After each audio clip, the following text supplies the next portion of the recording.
The treasure is one of Rebbe Nachman's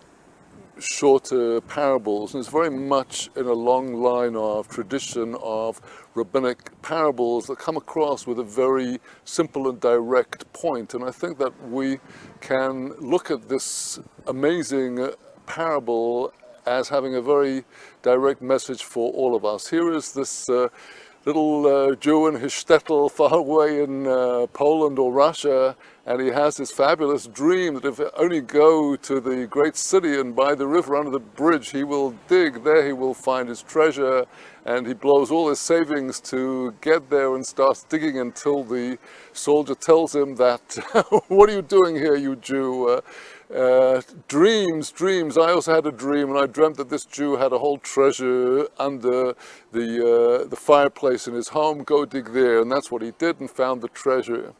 Well, the moment we're talking about the hearth, the fireplace, we're talking about the heart. And this very simple parable is telling us that even though we dream that the grass must be greener somewhere else, that we do better if we go somewhere else, when we actually get there, we're going to always get sent back by some divine messenger, a messenger who tells us that, look, you've got to dig inside yourself, because all of your powers, all of your ability to succeed, it all comes from the soul that God has given to you. And here also is another message of Rebbe Nachman in this story, that the Jew has to go to the wise man to find his answer.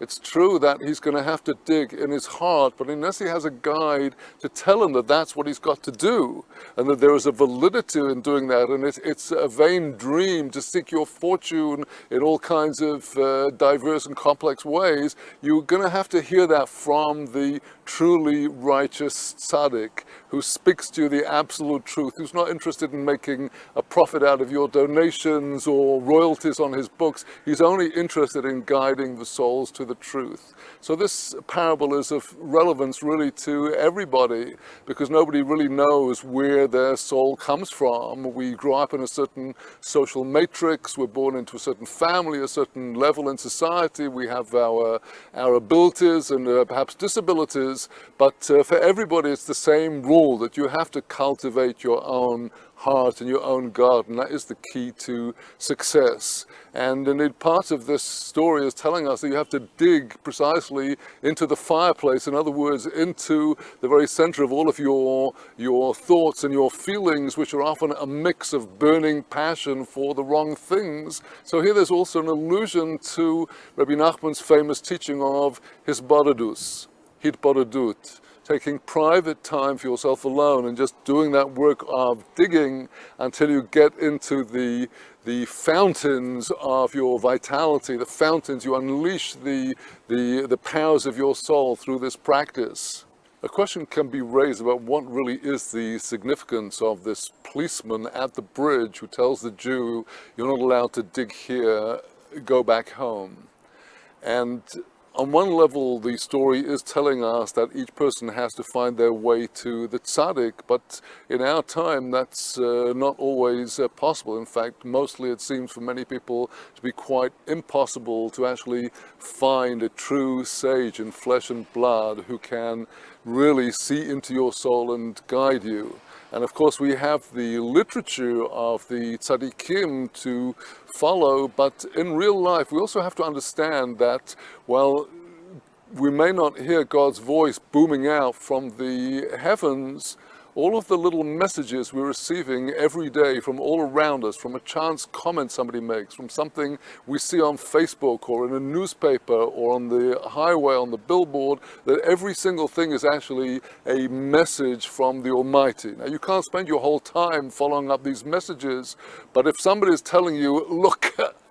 there's a barrier here, I'm not going to let you go past this barrier like this policeman, you have to understand that you're not going to be able to get over it very likely. Instead of banging your head against that wall, go and follow what the message is saying and go dig somewhere where it'll be more profitable for you to do it. So here is this